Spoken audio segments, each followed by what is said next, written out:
ونستعينه ونستغفره ونعوذ بالله من شرور أنفسنا ومن سيئات أعمالنا من يهده الله فلا مضل له ومن يضلل فلا هادي له وأشهد أن لا إله إلا الله وحده لا شريك له وأشهد أن محمدا عبده ورسوله أما بعد. கண்ணியத்திற்குரிய இல்லாமல்ல அல்லாஹுவின் நல்லடியார்களே, பெரியோர்களே, தாய்மார்களே, சகோதர சகோதரிகளே, அல்லாஹ் ரப்பல் ஆலமீன் இவ்வுலகில் நமக்கு வழங்கி இருக்கக்கூடிய அருட்கொடைகளிலேயே ஈடு இணை அற்றதும் மிக பெரியதுமாய் விளங்குகிறார். இஸ்லாம் என்கிற மார்க்கத்தினை நாம் அனைவரும் நம்முடைய வாழ்க்கை நெறியாக ஏற்றுக்கொண்டு செயல்படுத்தி வருகிறோம். இன்ஷா அல்லாஹ் வரக்கூடிய 4 தினங்களுக்கான தலைப்பாக இஸ்லாம் இன்றைய என்கிற தலைப்பு செய்யப்பட்டிருக்கிறது. இந்த தலைப்பினுடைய நோக்கம், இன்றைக்கு முஸ்லிம்களாக இருக்கக்கூடிய நாம் இஸ்லாத்தை கடைபிடிக்கிறோம் என்பது மகிழ்ச்சிகரமான சந்தோஷமான செய்திதான். ஆனால் அந்த மகிழ்ச்சி மட்டும் நமக்கு போதுமானதா என்பதை அலசக்கூடியதாகவும், இஸ்லாமியர்கள் இந்த இஸ்லாமிய மார்க்கத்தை எப்படி பார்க்க வேண்டும், நாம் எப்படி பார்த்து கொண்டிருக்கிறோம் என்கிற கேள்விக்கு பதில்களை தேடக்கூடியதாகவும், சஹாபாக்கள், நபிமார்கள், நபிமார்களின் வாரிசுகள், அவர்களுடைய வாரிசுகள் என்று நம்முடைய கொள்கை முன்னோர்களாகிய மக்கள் அவர்கள் இந்த இஸ்லாமிய மார்க்கத்தை எப்படியெல்லாம் பார்த்திருக்கிறார்கள், அப்படி அவர்கள் பார்த்ததின் விளைவாக நம்மை விட மிக உயரத்தில் எப்படி இருந்தார்கள் என்கிற விஷயங்களை பற்றி இந்த தலைப்பு நமக்கு தெளிவை கொடுக்கும் என்று நாம் நம்புகிறோம். முதலில் இதில் நாம் தெரிந்து கொள்ள வேண்டிய முதலாவது நாளுக்கான ஒரு செய்தி, அல்லாஹ் ரப்புல் ஆலமீன் தன்னுடைய திருமறை குர்ஆனிலே சொல்கிறார், இன்னல்லாஹ் அஸ்தஃபா லகுமுத்தீன், அல்லாஹ் ரப்புல் ஆலமீன் உங்களுக்கு இந்த இஸ்லாமிய மார்க்கத்தை அவன் தேர்வு செய்து கொடுத்திருக்கிறான். நாம் முஸ்லீமாக பிறந்திருக்கிறோம் என்பது ஒரு விபத்தாக நாம் பிறக்கவில்லை, அல்லது தாயும் தகப்பனும் இஸ்லாமிய வழி தோன்றலில் இருந்தார்கள், அதனால் நாங்கள் முஸ்லிம்களாக இருக்கிறோம் என்று நாம் நினைக்கிறோம் இல்லையா? அந்த கருத்தே முதல்ல தவறு. காரணம், அல்லாஹ் சொல்லுகிறான், இஸ்தஃபா லகுமுத்தீன், இந்த இஸ்லாத்தில் நீங்கள் இருப்பதற்கு நீங்கள் காரணம் அல்ல, உங்களுடைய பெற்றோர்கள் காரணம் அல்ல, மாறாக அல்லாஹ் உங்களை தேர்வு செய்திருக்கிறான் என்றுதான் அல்லாஹ் சொல்கிறான். அடுத்த வரியில் சொல்லுகிறான், வலா தமூத்துன்ன இல்லா வஅன்தும் முஸ்லிமூன், எனவே நீங்கள் முஸ்லிம்களாக மட்டும்தான் மரணிக்க வேண்டுமே ஒழிய இஸ்லாத்தை விட்டு விலகி நீங்கள் உங்கள் கடைசி காலகட்டத்தை அடையக்கூடாது என்று குர்ஆன் சொல்கிறது. அப்போ இதிலிருந்து நாம புரியக்கூடிய ஒரு புரிதல் என்னவென்று சொன்னால், நாம முஸ்லிம்களாக இருக்கக்கூடிய நேரத்தில் ஒரு சுருக்கமான பார்வை நம்மிடம் இருக்கிறது. அது என்னவென்றால், ஒரு நபரை கூப்பிட்டு நீங்கள் கேளுங்கள், உன்னுடைய சொத்து எது என்று கேட்டு பாருங்க. கேட்டா என்ன சொல்லுவாங்க? என்னுடைய காசு பணம், என்னுடைய நகை நட்டுகள், என்னுடைய வீடு, கடைகள், ஆடு மாடு கோழிகள், இதுதான் என்னுடைய சொத்து என்று சொல்வோம். அதுவே முதல்ல தப்பு தான். நாம் சேர்த்து வைத்திருக்கக்கூடிய பணமும் நம்முடைய பொருளாதாரமும் மட்டும் நம்முடைய சொத்து அல்ல, இந்த இஸ்லாமும் நம்முடைய சொத்து தான். சொத்திற்கு பாதிப்பு வந்தால், அதற்கு பங்கம் வந்தால், எப்படி ஒரு மனிதன் வெகுண்டெழுந்து அதை பாதுகாப்பானோ அந்த உணர்வுல கொஞ்சம் கூட சளைக்காமல் இஸ்லாத்திற்கு ஒரு பாதிப்பு என்றாலும் நம்ம நிற்க வேண்டும், இஸ்லாத்தை போற்றி பாதுகாக்க வேண்டும்.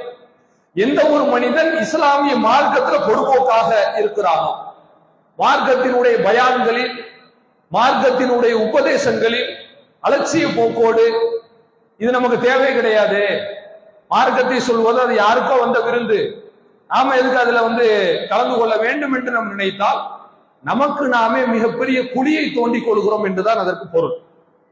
நாம் செய்யக்கூடிய நன்மை நமக்கு தானே ஒழிய வேற யாருக்காவது எடுத்து கொடுத்துட போறோமா? சொல்லுங்க. நாம தொழுகிறோம், தொழுதா யாருக்குங்க நன்மை? நமக்குத்தான் நன்மை. அல்லாஹ் குர்ஆனில் சொல்லுகிறான், மன அமில சாலிஹன், ஒரு மனிதன் சாலிஹான அமலை செய்கிறான் என்று சொன்னால் ஃபலி நஃப்ஸிஹி, அது அவனுக்கான. வமன அஸாஅ, ஒருவன் தீமை செய்கிறான் என்றால் ஃபஅலைஹா, அது அவனுக்கு எதிரானதுதான். யாருடைய பாவத்தையும் யாரும் சுமக்க முடியாது, யாருடைய நன்மையையும் யாரும் திருட முடியாது. இது இஸ்லாம் சொல்லக்கூடிய பாடம். அப்போ நாம முஸ்லிம்கள் என்ன சிந்தனைக்கு வர வேண்டும் என்றால், இந்த இஸ்லாத்திற்கும் எனக்கும் சம்பந்தமே இல்லை என்பது போன்று சில சிந்தனைகளை ஷைத்தான் போடுறான் பாருங்களேன். ஓடுறதினுடைய விளைவு தான் குர்ஆனை விட்டு நாம அந்நியப்படுகிறோம். குர்ஆனை ஓதாத சமூகமாக நம்ம இருக்கிறோம் என்றால் அதற்கு காரணம் இஸ்லாம் என்னுடைய சொத்து கிடையாது, அது அதை பத்தி எனக்கு பிரச்சனை இல்லை என்று நினைப்பதனுடைய விளைவு தான் தூரம் சென்று கொண்டே இருக்கிறோம். இரவு தொழுகையில் அலட்சியம், அதுக்கு காரணம் இந்த மைண்ட் செட் தான். மார்க்கத்தை படிப்பதில் அலட்சியம், அதற்கும் இதுதான் காரணம். கேட்பதில் அலட்சியம். எல்லாவற்றுக்கும் நீங்கள் கூட்டி கழித்து பார்த்தீர்கள் என்று சொன்னால் அல்லாஹ் ரப்பல் ஆலமீன் சொன்ன வசனம், இஸ்தஃபா லக்குமுத்தீன், உங்களுக்கு இந்த மார்க்கத்தை அல்லாஹ் தேர்வு செஞ்சு கொடுத்திருக்கான் அல்லாஹ் சொல்றான் இல்லையா, அதை நாம் அரைகுறையாக புரிந்திருக்கிறோமோ என்கிற அச்சம் நமக்கு மேலிடுகிறது. சஹாபாக்களை நீங்கள் பார்த்தீர்கள் என்று சொன்னால் நான் சொல்லுகிற இந்த செய்திகளை அப்படியே உள்வாங்கி இருக்கிறார்கள். சாதாரணமாக கிடையாது. அவர்களுடைய வாழ்க்கை எப்படி இருக்கிறது என்று சொன்னால், இஸ்லாமிய மார்க்கத்தை அவர்கள் எப்படி நேசித்திருக்கிறார்கள் என்றால், தன்னுடைய சொத்து பத்துக்களை விட, மனைவி மக்களை விட, ஏன் தன்னை விடவும் இந்த இஸ்லாத்தை தான் அவர்கள் நேசித்திருக்கிறார். இதை இன்றைக்கு இருக்கக்கூடிய இஸ்லாமிய சமூகமாகிய நாம புரிந்து கொள்ள வேண்டும். நீங்கள் பார்க்கலாம், சஹீஹுல் புகாரியினுடைய 3911வது ஹதீஸ். இந்த ஹதீஸிலே மிக நீண்ட சம்பவம் அது. அதை பார்க்கும் பொழுது நமக்கெல்லாம் நினைக்க தோன்றுகிறது, எப்படி சஹாபாக்களால இஸ்லாத்தை எப்படி ரிசீவ் பண்ண முடிஞ்சிச்சு? ஒண்ணுமே நமக்கு புரியவே இல்லை. அவர்கள் இஸ்லாத்தை பார்க்கக்கூடிய பார்வை வேறு, அவங்க பார்க்கிற பார்வை கிடையாது. ஒரு ஆள் இடத்துல, ஒரு டாக்டர் இடத்துல நோயாளியை கொண்டு போய் காட்டினீங்கன்னா, காய்ச்சலா இருக்குங்க, தலைவலியா இருக்கு அப்படின்னு சொல்லும் போது நாம பார்க்கிற பார்வை வேறு. காய்ச்சலா இருக்கா, உடம்பு பார்த்துங்க அப்படின்னு சொல்லிடும். ஒரு மருத்துவருடைய பார்வை என்னவாக இருக்கிறது? உங்களுக்கு உடல்நல சரியில்லையா, உங்கள் உடல்நலத்தை சரி பண்றதுக்கு நான் என்ன பண்றேன். அவர் வேற மாதிரி தானே பாக்குறாரு. ஒரு மொபைல் போன் இருக்குங்க, இந்த மொபைல் போன் இருக்கு, மொபைல் வேலை பார்க்கக்கூடிய சர்வீஸ் மேன்ட்ட நீங்க கொண்டு போய் கொடுத்தீங்கன்னா அவர் பார்க்கிற பார்வை வேறு, நாம பார்க்கிற பார்வை வேறு. ஏதோ பிரச்சனை நடந்திருக்கு மட்டும்தான் நமக்கு தெரிகிறது, ஆனா சர்வீஸ் மேனுக்கு கரெக்டா கண்டுபிடிச்சிடுறாரு இது என்னென்ன பிரச்சனை இருக்குன்னு சொல்லி. இப்ப சஹாபாக்கள் எப்படி பார்க்கிறார்கள் இஸ்லாத்தை என்றால், இதை நம்ம எப்படி பார்க்க வேண்டுமோ அப்படி பார்க்கிறார்கள். புகாரியிலே நீங்கள் பார்க்கலாம், நபிகள் நாயகம் ஸல்லல்லாஹு அலைஹி வஸல்லம் அவர்கள் மக்காவிலிருந்து மதீனாவிற்கு ஹிஜ்ரத் செய்து புறப்பட்டு வருகிறார்கள். வரும் பொழுது அவர்களோடு அபூபக்கர் மட்டும்தான் வருகிறார். அந்த அபூபக்கர் ரலியல்லாஹு அன்ஹு அவர்கள் கூடவே வரக்கூடிய சூழ்நிலையில அந்த நேரத்துல ஒரு மனிதர், அல்லாஹ்வுடைய தூதரும் அபூபக்கரும் செல்வதை பார்த்து விட்டார். பார்த்துட்டாங்க. பார்த்துட்டு கேட்கிறார், மன் ஹாதர் ரஜுல் அல்லதி பைன யதைக், உங்களுக்கு முன்னாடி இந்த ஒரு மனிதர் போயிட்டு இருக்கிறாரு, இவர் யாருங்க? அந்த மனிதர் கேட்கிறார். இப்ப யாருன்னு அபூபக்கர் அவங்களால சொல்ல முடியாது. காரணம் என்ன தெரியுமா? இவங்கதான் முகமது நபின்னு சொல்லிட்டாங்கன்னு வச்சுங்க, அது ரசூலுல்லாஹ்வுடைய உயிருக்கே ஆபத்தா போய் முடிச்சிடும். ஹிஜ்ரத் பண்ணி வந்துகிட்டு இருக்காங்க. மக்கத்து காபிர்கள் ஹிஜ்ரத் பண்ணி வரும் பொழுது ஒரு அறிவிப்பை மக்கா மத்தியில சொல்லி இருந்தார்கள், யாராவது முகம்மது நபியை உயிரோடோ பிணமாகவோ பிடித்து கொண்டு வந்தீர்கள் என்று சொன்னால் உங்களுக்கு தலைக்கு 100 ஒட்டகம் தரப்படும் அறிவிப்பு செஞ்சிருந்தான். 100 ஒட்டகம்னா நம்ம நினைக்கிற மாதிரி சும்மா நினைச்சிடாதீங்க. 100 ஒட்டகம்னா என்ன தெரியுமா? 100 பென்ஸ் கார் ஒருத்தருக்கு பரிசுன்னு அறிவிச்சாச்சு. அப்படி வச்சுக்கங்க. யாராவது கோட்டை விடுவானா? அதை என்ன ஆனாலும் சரி அதை ஏத்துக்கணும்னு நினைக்கதானே செய்வோம். ஏன்னா அரபுகள்கிட்ட ஒட்டகம் என்பது சாதாரணமானது கிடையாது. அரபுகள்கிட்ட இன்னைக்கும் நீங்க கல்ஃப்ல பாத்தீங்கன்னா அரபுகள் மாதிரி ஒரு வாகன வெறி பிடித்தவர்கள், வாகனத்தின் மீதான மோகம், காரு தான் பைக்கு தான் அந்த ஒரு பேயா அலைவம் பிசாசா அலைவம் பாருங்களேன். இந்த சமூகம் வந்து அரபை தவிர வேற யாரும் கிடையாது. நமக்கு வீடு கட்டணும்னு ஆசையா இருக்கும், லட்சியமா இருக்கும். அவனுக்கு வீடெல்லாம் எல்லாம் பறக்கத்தா கொடுத்துட்டான். அவனுடைய நோக்கம் எல்லாம் கார்ல தான் இருக்கும். இன்னைக்கும் கல்ஃபுக்கு போனவங்கள்ட்ட, ஹஜ் உம்ராவுக்கு வேலைக்கு போனவங்கள்ட்ட கேளுங்க, கார் இருந்தா போதும், சாப்பாடு கூட அவங்களுக்கு தேவையில்லை. அன்னைக்கு ஒட்டகம் இருந்தா போதும், வேற எதுவும் தேவையில்லை. அப்ப இப்படிப்பட்ட சமூகத்துல 100 ஒட்டகம் தர்றேன்னு அறிவிச்சது 100 பென்ஸ் கார் தர்றேன்னு அறிவிச்சதுக்கு சமானம். இதை அடையிறதுக்காக ஒரு மனிதன் அல்லாஹுடைய தூதரையும் அபூபக்கர் அவர்களையும் விரட்டி கொண்டு வருகிறார். அல்லாஹுடைய தூதர் அதற்கு முன்னால் வேறு நபரை சந்திக்கிறார்கள். அவர் தான் கேட்கிறார், இவர் யார் அபூபக்கர் அவர்களே, உங்களோட யார் வர்றாங்கன்னு கேட்கிறான். அப்ப அபூபக்கர் அவங்க முகமது நபின்னு சொல்ல முடியாது, இவரை தெரியாதுன்னு சொல்ல முடியாது. அழகா பதில் சொல்றாங்க, யஹ்தீனி அஸ்ஸபீல், இவர் யார் தெரியுமா, எனக்கு பாதை காட்டிய இவர் தான். ஏன்னா பாலைவனத்துல சும்மா போக முடியாது இல்லையா, திரும்புற இடங்கள் எல்லாம் உங்களுக்கு மண்ணா தான் இருக்கும், மணலா தான் இருக்கும். கண்ணை கட்டி காட்டில் விட்டார் போல நாம் தடுமாறி விடுவோம், திக்கு திசை தெரியாமல் போய் விடுவோம். ஒரு பாதை காட்டி வழிகாட்டி வேண்டத்தான் செய்யும். அத மெயின் பண்ணி சொல்றாங்க, இவர் என்னுடைய வழிகாட்டி, இவர் தான் எனக்கு பாதை காட்டுகிறார். அந்த மனிதர் என்ன நினைக்கிறாருன்னு சொன்னா, அல்லாஹுடைய தூதர் அவர்கள் கைடா போறாங்கன்னு நினைச்சுக்கிட்டார். போற பாதை இருக்குல்லங்க, பாதையை காட்டுறதுக்கு போறாங்கன்னு நினைச்சுக்கிட்டாங்க. ஆனா அபூபக்கர் அவங்க சொன்னது அந்த அர்த்தத்துல கிடையாது. எனக்கு சொர்க்கத்திற்கான பாதை காட்டி இவர் தான், மார்க்க அடிப்படையில் சொல்கிறார்கள். சொல்லிவிட்டு கடந்து செல்கிறார்கள். போய்கொண்டே இருக்கும் பொழுது ஒரு குதிரை வீரன் வேகமாக வருகிறான். வந்து ரசூலுல்லாஹ்வை பார்த்துட்டான், முகமது அபூபக்கர் அவங்களையும் பார்த்துட்டான். இதை பார்த்து விட்டு அபூபக்கர் அவர்கள் வேகமாக அல்லாஹுடைய தூதரிடம் கேட்கிறார்கள், யா ரசூலல்லாஹ், அல்லாஹ் யா நபி அல்லாஹ், அல்லாஹுடைய தூதரே, முர்னி பிமா ஷித், நான் என்ன செய்யணும் நீங்க வேகமா சொல்லுங்க. பார்த்துட்டான், ரொம்ப ஊர்ல சொல்லி கொடுத்துட்டான்னு வச்சுக்கங்க, ஒண்ணுமே செய்ய முடியாது. 100 ஒட்டகத்துக்கு ஆசைப்பட்டு மனுஷன் மனமாற மாட்டானா, போய் சொல்லிடுவாங்க, நீங்க ஏதாவது சொல்லுங்கன்னு கேட்கிறாங்க. அப்ப அல்லாஹின் தூதர் அவர்கள் அழகாக ஒரு வார்த்தை சொல்கிறார்கள், அல்லாஹும்ம, இறைவா, இஸ்ரஹு, இந்த மனிதனை நீ வீழ்த்தி விடு, இவங்களை பின்தொடர்ந்து வர முடியாது. இதுல ரசூலுல்லாஹ் அழகான செய்தியை நமக்கு கொடுக்கிறார்கள் பாருங்கள். இன்றைய சமூகம் ஒரு கட்டம் வரையும் தான் நாம வந்து நம்முடைய முயற்சியை நம்பி இருக்க முடியும். ஒரு கட்டத்துக்கு மேல அல்லாஹ்விடத்துலதான் ஒப்படைக்கணும் இல்லையா. ஒரு வீடு கட்டுறீங்க, உங்களால முடிஞ்ச அளவுக்கு முயற்சி பண்ணுங்க. ஒரு விஷயத்தை செய்யறீங்க, முடிஞ்ச அளவுக்கு முயற்சி செய்யுங்க. ஹாஸ்பிட்டல்ல கொண்டு போய் அட்மிட் பண்றோம், முடிந்த அளவுக்கு முயற்சி செய்யுங்கள். ஒரு கட்டத்தை கடந்த பிறகு அதை அல்லாஹ்விடத்துலதான் ஒப்படைத்தாக வேண்டும். முழுமையா நம்ம நம்பி நமக்கு பிரயோஜனம் கிடையாது. அதனாலதான் அல்லாஹுடைய தூதர் அவர்கள் ஒரு கட்டத்தை கடந்து அல்லாஹ்விடத்துல சொல்கிறார்கள், இஸ்ரஹு, இறைவா, இதுக்கு மேல எங்களுக்கு சக்தி கிடையாது, தப்பிச்சு ஓட முடியாது. பாலைவனம் பெரிய ஒரு டேர் லேண்டாக இருக்கிறது, வெற்று நிலம் தான். 5 கிலோமீட்டருக்கு பின்னாடி நிக்கிறவனை கூட பாத்திரலாம். இப்ப இந்த இடத்துல எங்க போய் ஒளிகிறது, ஒளிய கூட இடம் இல்லை. இறைவா, நீ இவரை வந்து வீழ்த்தி விடு. அல்லாஹ் வீழ்த்துகிறான், முகம் குப்புற கீழே அந்த மனிதன் விழுகிறான். விழுந்த பிறகு அல்லாஹுடைய தூதர் அவர்கள் அபூபக்கர் அவர்களிடம் சொல்கிறார்கள், அபூபக்கரே, சில நிமிடம் நீங்க அங்க நில்லுங்க. நின்று விட்டு, லா தத்ருகன்ன அஹதன் யல்ஹகு பினா, நம்மளை யாரும் ஃபாலோ பண்ணி வரக்கூடாது. வாட்ச் பண்ணுங்க, இவனை நம்ம முடிஞ்சு போச்சு, இவரு கீழே விழுந்துட்டாரு, நீ வரமாட்டாரு, பயந்துக்கிட்டு வரமாட்டாரு, வேற யாரும் வந்துடக்கூடாதுல்ல.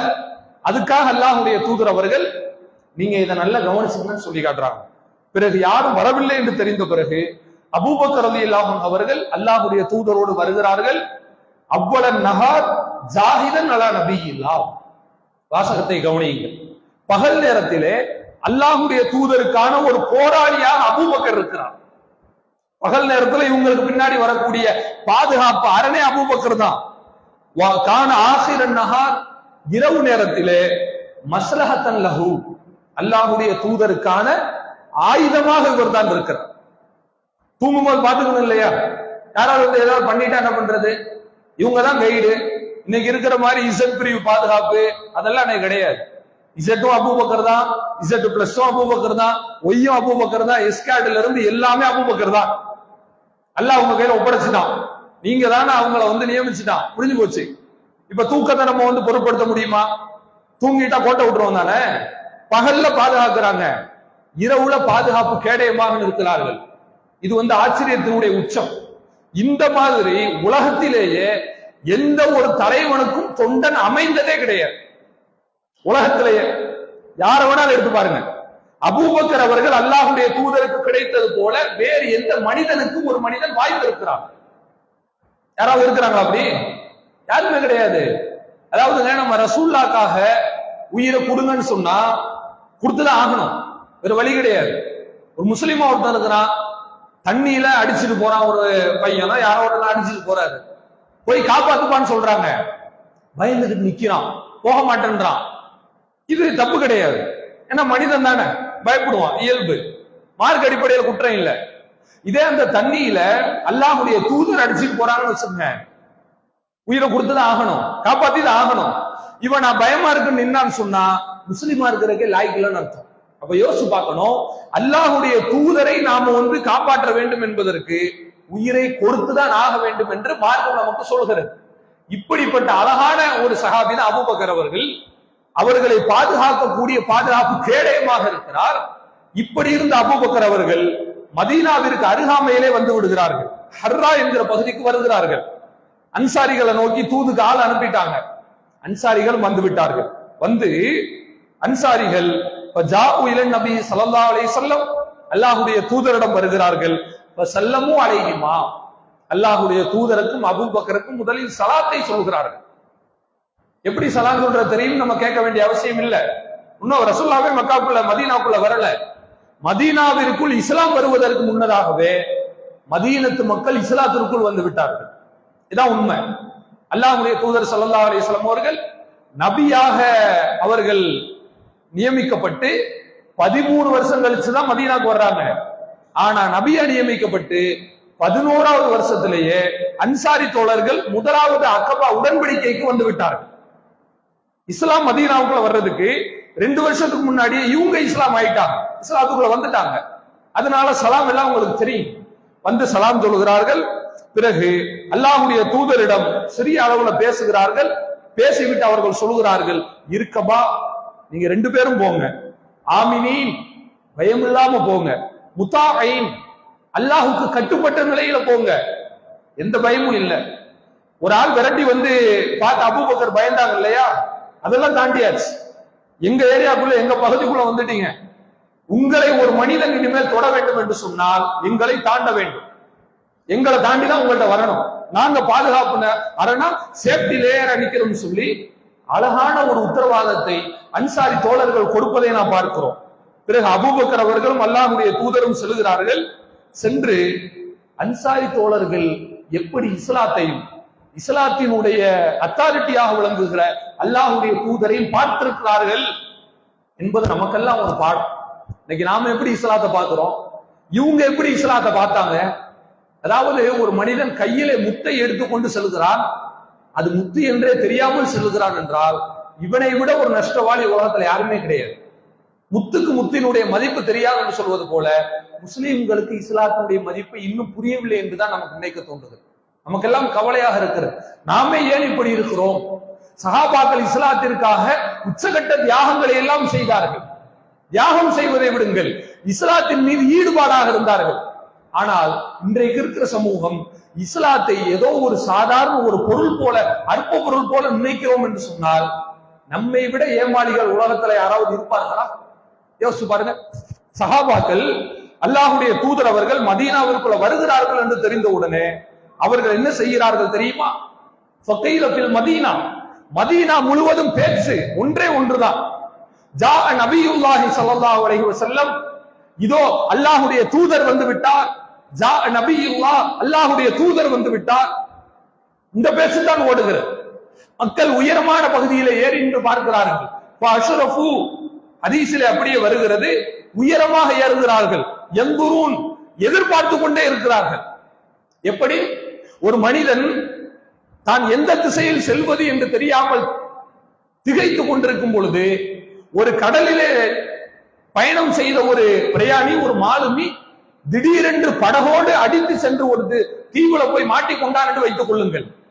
தன்னை காப்பாற்றுவதற்கு யாராவது வருவார்களா என்ற ஏக்கத்தில் இருந்தவனுக்கு ஒரே ஒரு கப்பல் அவனை வந்து காப்பாற்றுகிறது என்று சொன்னால், இதோ என்னை மீட்பதற்கான மீட்பர் வந்து விட்டார் என்று எப்படி சந்தோஷப்படுவானோ அதுபோல அன்சாரி தோழர்கள் சந்தோஷப்படுகிறார். ஜா நபியுல்லாஹ், அல்லாஹ்வுடைய தூதர் வந்து விட்டார்கள். கதிம ரசூலுல்லாஹ், அல்லாஹ்வுடைய தூதர் வந்து விட்டார்கள். இனி நமக்கு அல்லாஹ்வுடைய தூதர் இருக்கிறார்கள், வேறு எதுவும் நமக்கு தேவையில்லை சொல்கிறார்கள். சொல்லிவிட்டு அல்லாஹ்வுடைய தூதரை உள்ளே அழைக்கிறார்கள். உள்ளே அழைத்து கொண்டு வரும் பொழுது நபிகள் நாயகம் ஸல்லல்லாஹு அலைஹி வஸல்லம் அவங்க அப்படியே மதீனாவுக்குள்ள நோக்கி நோக்கி வர்றாங்க. சஹாபாக்களுக்கு அளவு கடந்த சந்தோஷம்.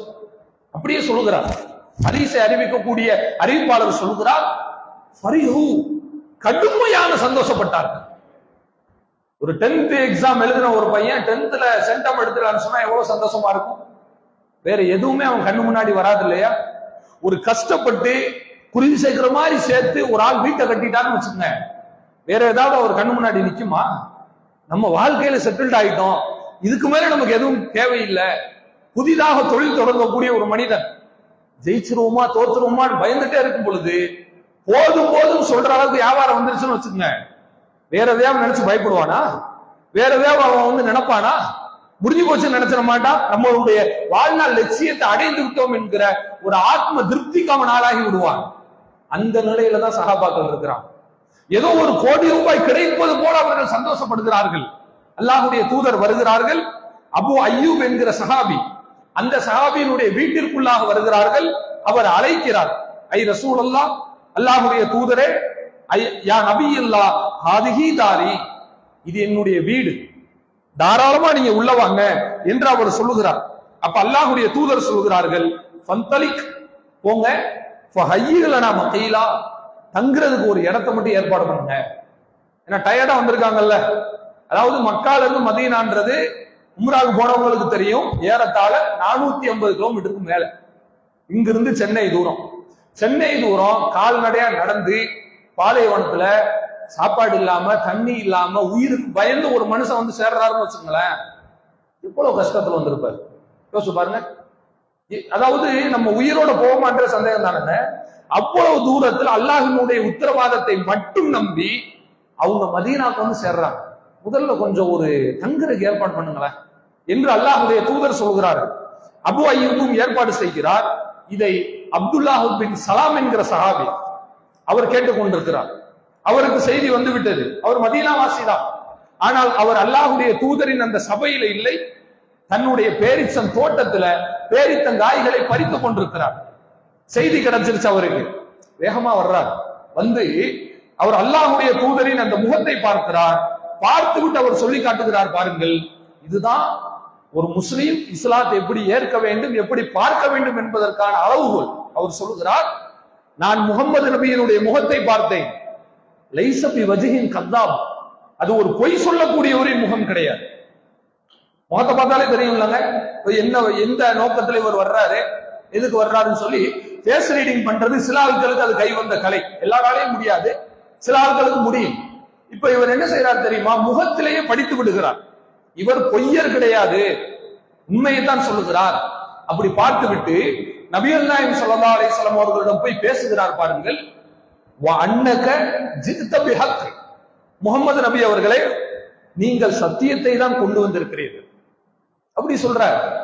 அன்சாரிகள் யாரும் இந்த வார்த்தையை சொல்லல. அப்துல்லாஹ் பின் சலாம் சொல்கிறார், இவர் ஒரு அன்சாரி கிடையாது, இவர் ஒரு யூதர், நேட்டிவா பூர்வீகமாக யூத சமூகத்தை சார்ந்தவர். இவர் கரெக்டா போய் சொல்றாரு, ஜித்த பிஹக். ரசூலுல்லாஹ் இன்னும் பயானே பண்ண ஆரம்பிக்கல, இப்ப உள்ள வந்திருக்கிறாங்க. வந்த உடனே சொல்கிறார், நீங்க சத்தியத்தை தான் கொண்டு வந்திருக்கீங்க. எப்படி சொல்றாரு தெரியுமா? அவர் காரணத்தை அப்படியே பின்னால் சொல்லுகிறார், அலிம்து யஹூது அன்னி சய்யிதுஹும், நான் தான் யூதர்களுடைய தலைவனாக இருக்கிறேன். வபுனு சய்யிதிஹிம், என்னுடைய தகப்பனாரும் யூதர்களுக்கு தலைவராக இருந்தார். அது மட்டுமல்லாமல் வ அஅலமுஹும், அவர்களின் மிக மார்க்கத்தை அறிந்தவன் நான் தான். யூதர்கள்ல யாரையும் விட தௌராத்தை நான் தான் நிறைய தெரிஞ்சிருக்கிறேன்.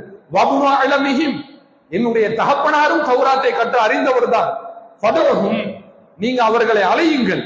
ஃபஸ்அல்ஹும் அன்னி, நீங்கள் நான் இஸ்லாத்தை ஏற்றுக்கொண்டேன் என்று சொல்வதற்கு முன்னதாக என்ன பத்தி அவங்கள்ட்ட நீங்க கேளுங்க. முன்னாடியே வந்து எச்சரிக்கை கொடுக்குறாங்க பாருங்க. ஏன்னா நல்லா புரிஞ்சுக்குங்க, இஸ்லாம் வந்துங்க எப்பொழுதுமே டிஃபென்ஸ் மோடுல தான் தன்னை வைத்துக் கொண்டே இருக்க வேண்டிய ஒரு சூழ்நிலைக்கு தள்ளப்படுகிறது. இஸ்லாத்துக்கு இருக்கிற மாதிரி எதிர்ப்புகள், கீழறுப்பு வேலைகள், துரோகங்கள் உலகத்திலேயே வேற யாருக்காவது இருக்கிறதா சொல்லுங்க? எந்த சொசைட்டிக்காவது இருக்காங்க? எல்லாத்துக்கும் ஒரு சேப்பர் சைடு இருக்கும், இஸ்லாத்துக்கு மட்டும் இருக்காது. அதாவது இந்த ஹைனா இருக்கு இல்லையா, ஹைனா கழுதப்புலி, இது என்ன செய்யணும் கேட்டீங்கன்னா, ஒரு விலங்கை வேட்டையாடும் பொழுது அதனுடைய ஸ்ட்ராட்டஜி வித்தியாசமா இருக்கும்னு சொல்லுவாங்க. சிங்கத்தை கூட சாச்சிரும். ஒரு 10 ஹைனா சேர்ந்துச்சுன்னு வச்சுக்கோங்க, வெறும் 25 கிலோ இடம் தாங்க இந்த ஹைனான்றது. சிங்கம் வந்து கிட்டத்தட்ட 100 இருந்து 200 கிலோ இடம் இருக்கும், சாச்சிரும். எப்படி சாக்கும்? சிங்கத்தை ஒரு 4 ஹைனா சேர்ந்து துரத்தி வரும்பொழுது சிங்கம் என்ன செய்யறதுன்னு தெரியாம ஒரு மாதிரி தகச்சு போய் நிற்கும் பாருங்க. இப்ப ஹைனா என்ன செய்யணும்னா பக்கத்துல இருந்து சுத்தி வரும், பின்னாடி இருந்தும் விரட்டி வருது, பக்கவாட்டில இருந்து விரட்டி வருகிறது, இங்கிருந்து வேகமா ஓடி நெற்றி பகுதியில இருந்து பேஸ்ல இருந்து விரட்டி வரும். இப்ப தப்பிக்க முடியுமா? எப்படி இருந்து இந்த பக்கம் நீங்க தப்பிச்சா அங்க சிக்கணும், அங்க தப்பிச்சா இங்க மாட்டணும். இஸ்லாத்தை இப்படித்தான் துரத்துவார்கள். இதனாலதான் இஸ்லாம் எப்பொழுது ஒரு டிஃபென்ஸ் மோடுல பாதுகாப்பு நிலையில தான் இருக்க வேண்டுமே ஒழிய, அசந்தால் இஸ்லாத்தை அழிப்பதற்கு ஒரு கூட்டமே தயாராக இருக்கிறது. அது இன்னைக்கு மட்டும் இல்ல, அன்னைக்கு இருந்துச்சு. அந்த கூட்டத்தை தான் அப்துல்லா பின் சலாம் அவர்கள் அம்பலப்படுத்துகிறார்கள். யூதர்கள் என்கிற ஒரு கூட்டம். அந்த யூத கூட்டம் அவங்கள பத்தி முன்னாடியே சொல்றாங்க, அல்லாஹ்வுடைய தூதரே, நீங்க வந்து இங்க வந்து ஒரு அட்மினிஸ்ட்ரேட்டிவ் பில்டு பண்ணிட்டீங்க, ஒரு ஆட்சியை நிறுவிட்டீங்க, சரி, ஆனா இது உங்களுக்கு ரிலீஃப் கிடையாது, இனிதான் உங்களுக்கு பிரச்சனை இருக்கிறது. அன்சாரிகள் உங்களுக்கு ஆதரவு தெரிவிக்கிறார்கள், ஆனா உங்களை எதிர்க்கிறதுக்கு, சூழ்ச்சி செய்து வீழ்த்துவதற்கு யூதர்கள் இருக்கிறார்கள். முன்னாடியே சொல்றாங்க, நான் இஸ்லாத்தை ஏத்துட்டாங்க, ஆனா ஏற்பதை சொல்வதற்கு முன்னதாக அவங்களை நீங்க கூப்பிடுறாங்க. கூப்பிட்டு அழைத்து அவர்களிடம் என்னை பற்றி யார் என்று கேளுங்கள் சொல்கிறார்கள். அல்லாஹ்வுடைய தூதர் கேட்கிறார்கள், அப்துல்லா பின் சலாம், அதாவது உங்கள அப்துல்லா பின் சலாம் எப்படிப்பட்ட நபர், என்ன நினைக்கிறீங்கன்னு கேட்கிறாங்க. கேட்கும்போது அவர்கள் சொல்லுகிறார்கள், ஜாக்க சையதுனா, அவர்தான் எங்களுடைய தலைவர், வபுரு சையதினா, எங்கள் தலைவரின் மகன், அவரும் தலைவர் தான், அவருடைய தகப்பனாரும் தலைவர் தான், அவர் எங்களிலே சிறந்தவர் என்று சொல்கிறார்கள். சரி, சொல்லிட்டு அல்லாஹ்வுடைய தூதர் கேட்கிறார்கள், அப்புறம் ஐத்தும் இன் அஸ்லம், அப்துல்லா பின் சலாம் முஸ்லீம் ஆயிட்டாருன்னு சொன்னா அதை பத்தி நீங்க என்ன நினைக்கிறீங்க கேட்கிறாங்க. காரணம் என்ன தெரியுமா? அல்லாஹ்வுடைய தூதர் மற்றொரு ஹதீஸிலே சொல்கிறார்கள், ஒரு மனிதன் இருக்கிறான், ஆமனபின் நபி, அவர் வந்து முஸ்லிமாக இல்லை, இரு வேதக்காரர்களில் ஒருவராக இருக்கிறார், யூதராகவோ கிறிஸ்துவராகவோ நபிக்கு முன்னால் வாழுகிறார். அப்படி வாழும் பொழுது யூதராக இருந்தால் தன்னுடைய நபியான மூசா நபியை ஈமான் கொள்கிறார், தௌராத்தை படித்து அதன் அடிப்படையில் செயல்படுகிறார், சரியாக நடக்கிறார். கிறிஸ்துவராக இருந்தால் ஈசா நபியை அவர் கடைபிடிக்கிறார், தௌராத்தையும் ஏற்றுக்கொள்கிறார். இப்படி ஒரு மனிதன் வாழ்ந்து கொண்டிருக்கிறார். வாழ்ந்து கொண்டிருக்கும் பொழுது பிறகு முகமது நபி வருகிறார், இஸ்லாத்தை சொல்கிறார், குர்ஆனை கொடுக்கிறார். ஆமன பின் நபி ஸல்லல்லாஹு அலைஹி வஸல்லம் தான் முன்னாடி இருந்த அந்த மார்க்கத்தை விட்டுவிட்டு கடைசி நபியாக இருக்கிற முகமது நபியை ஈமான் கொண்டு முஸ்லீமாக மாறிவிட்டார் என்று சொன்னால் ஃபலஹு அஜ்ரானி, அவருக்கு 2 மடங்கு கூலி இருக்கிறது. முன்னாலே சரியா நடந்தாரு, இப்போ சரியா நடக்கிறார் இல்லையா, 2 மடங்கு கூலி அப்துல்லா பின் சலாமுக்கு. இப்படிப்பட்ட உன்னதமான மனிதர், அந்த மனிதர் தான் சொல்கிறார், என்னை பத்தி கேளுங்கன்னு சொல்றாங்க. ரசூலுல்லாஹ்வும் கேட்கிறாங்க. கேட்கும் பொழுது யூதர்கள் சொல்லி காட்டுகிறார்கள், அதாவது நீங்கள் சொல்வது போன்று நடக்காது, அவர் அப்படி போக மாட்டார், எங்களுக்கு நல்ல தெரியும் என்று சொல்கிறார்கள். சொல்லிக் கொண்டிருக்கும் பொழுது அப்துல்லா பின் சலாம் வெளியில் வந்து சொல்லுகிறார், அஷ்ஹது அல்லா இலாஹ இல்லல்லாஹ், அல்லாஹ்வை தவிர வணக்கத்திற்குரியவன் வேறு யாரும் இல்லை என்று நான் ஷஹாதத் சொல்கிறேன். வா அஷ்ஹது அன்னஹு ரசூலுல்லாஹ், இதோ இருக்கிறாரே இந்த அல்லாஹ்வுடைய தூதர், அவர்கள் அல்லாஹ்வுடைய தூதர் என்று நான் நம்புகிறேன். என்ன சொல்றீங்கன்னு கேட்கிறாங்க. அப்படியே பல்டி அடிக்கிறான். யூதன் தன்னைத்தானே தோல் இருக்கிறான் பாருங்கள். உலகத்துல உள்ள எல்லாரும் தப்பா கணக்கு போட்டுக்கிட்டு இருக்கிறோம். யூதன் ரொம்ப திறமையானவன், பிரில்லியண்டான ஒரு சொசைட்டி, அவன மாதிரி வேற யாரும் வர முடியாதுன்னு நினைக்கிறோமே, அந்த கருத்தை முதல்ல தப்பு. யூதர்களுக்கு பேசிக்கா திறமை ஒன்றும் கிடையாதுங்க. எல்லாமே குயுக்தி தான், எல்லாமே ஸ்ட்ராட்டஜி, எல்லாமே யுக்திகளும் குயுக்தியும் தான். இந்த நரித்தந்திரம் சொல்லுவாங்க இல்லையா, யாரை வேணா இப்படி வேணா வீழ்த்தலாம், இறக்காக யாரையும் நரி வீழ்த்தி விடும், சாப்பாடு முடிவு பண்ணா யாரும் பார்க்காது. அந்த மாதிரி யூதர்கள் இடத்துல முழுக்க முழுக்க குயுக்தி தான் நிரம்பி இருக்கிறதே ஒழிய திறமைன்னு ஒண்ணுமே கிடையாது, நல்ல சிந்தனை எதுவுமே கிடையாது. இது இன்னைக்கு இருக்கிற இஸ்ரேலிட்ட மட்டும் இல்ல, அன்னைக்கு அப்படிதான் இருந்திருக்கான். அப்துல்லா பின் சலாம் முஸ்லிம் என்று பிரகடனப்படுத்திய உடனே அப்படியே மாறுகிறான் பாருங்கள். ஷர்ருனா, இவர் எங்கள்ல மிக கெட்டவர் இவர் தான். அதாவது நேற்று வரை அசத்தியத்தில் இருக்கக்கூடிய ஒரு மனிதன் சத்தியத்திற்கு வந்து விட்டார் என்று சொன்னால் அசத்தியவாதிகள் கண்ணுக்கு அப்படியே வில்லனா தெரிவார். பாக்குறீங்களா? பேஸ்புக்ல திட்டி எழுத ஆரம்பிப்பான். நேற்று வரை நல்ல மனுஷனா இருந்தான், யார்கிட்டையும் ஒரு டீ கூட வாங்கி குடிக்க மாட்டான், இன்னைக்கு போய் தௌஹீதுல சேர்ந்துட்டான், எவ்வளவு பெட்டி வாங்கினான்னு தெரியல, எவ்வளவு காசு வாங்கினான்னு தெரியல, எழுத்து வாங்கி பாத்துறீங்களா? இது எப்பயுமே அசத்தியவாதிகளுக்கு இது ஒண்ணுதான் முடியும். இந்த கிரிக்கெட்ல வந்து பாலை விட்டு ஆளை அடிக்கிற கதையா, பாலை அடிச்சு பார்க்க முடியாது. என்ன செய்வான், மட்டையை வச்சு போற வல்ல அப்படி அவன் ஒரு 2 அடி அடிச்சுட்டு போயிடுவான். அந்த வழிதான் யூதர்களுடைய வழி. இஸ்லாத்தை எதிர்க்க முடியல, அப்துல்லா பின் சலாம் எதிர்க்க ஆரம்பிச்சான். ஷர்ருனா, நேற்று வரை இவர்களை வந்து சிறந்தவர் என்று போன நிமிடம் வரை சொன்னார், அப்படியே உல்டாவா பல்ட்டி அடிச்சு எங்களை மோசமானவர் என்று சொல்கிறார். வபுது ஷர்ரினா, எங்களை மோசமானவருடைய மகன் என்று அப்படியே தலைகீழாக பாடம் படிக்கிறார்.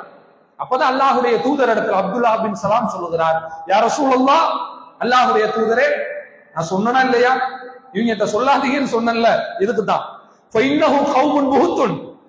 ஃப்ராடு சமுதாயம், இவன் பொய் புறையோடி போயிருக்கக்கூடிய சமுதாயம், அடியிலிருந்து முடிவரை எல்லாமே பொய்யாக தான் இவர்கள் இடத்துல இருக்கிறது என்று யூதர்களை அன்றைக்கு அல்லாஹுடைய தூதர் இடத்துல அப்துல்லா அவர்கள் அம்பலப்படுத்தினார்கள். அதனுடைய விளைவாக தான் அல்லாஹுடைய தூதரால் யூதர்களுடைய பல்சை புரிந்து கொண்டு 10 ஆண்டு காலங்கள் பாதுகாப்பான ஆட்சியை மதீனாவுல கொடுக்க முடிஞ்சுச்சு. இல்லைன்னா என்னைக்கே யூதம் வந்து சாச்சிருப்பாங்க, சும்மா கிடையாது. உலகத்தையே கட்டி இழுக்கிறானே, ஒரு 3% இருந்துகிட்டு ரசூல்லாங்கிற ஒரு ஆளை வீழ்த்த முடியாதா? அழகா வீழ்த்தான். ரசூல்லா வீழ்த்தாம காய் நகர்த்திக்கிட்டான் சாமர்த்தியமா. இப்ப நல்லா யோசிக்கணும், அல்லாஹுடைய தூதரை அபூபக்கர் அவர்கள் பாதுகாத்து கொண்டு வந்து கரை சேர்த்தது சாதாரணமான விஷயம் கிடையாது. ஒரு தாய் தன்னுடைய பிள்ளை எப்படி கருவாகி உருவாகி அது குழந்தையாக பிறக்கிற வரை 10 மாத காலங்கள் சிரமத்திற்கு மேல் சிரமம் பெற்றெடுக்கிறாளோ, அதற்கு கொஞ்சமும் சளைக்காமல் அபூபக்கர் அவர்கள் அல்லாஹுடைய தூதரை அப்படியே கொண்டு வந்து சேர்த்திருக்கிறார். இதான் ரொம்ப விஷயம். ஏன் சேர்த்தாங்க? இன்னல்லாஹ் இஸ்தஃபா லக்கும் முத்தீன், அல்லாஹ் உங்களுக்கு இந்த இஸ்லாத்தை கொடுத்திருக்கிறார். சொத்து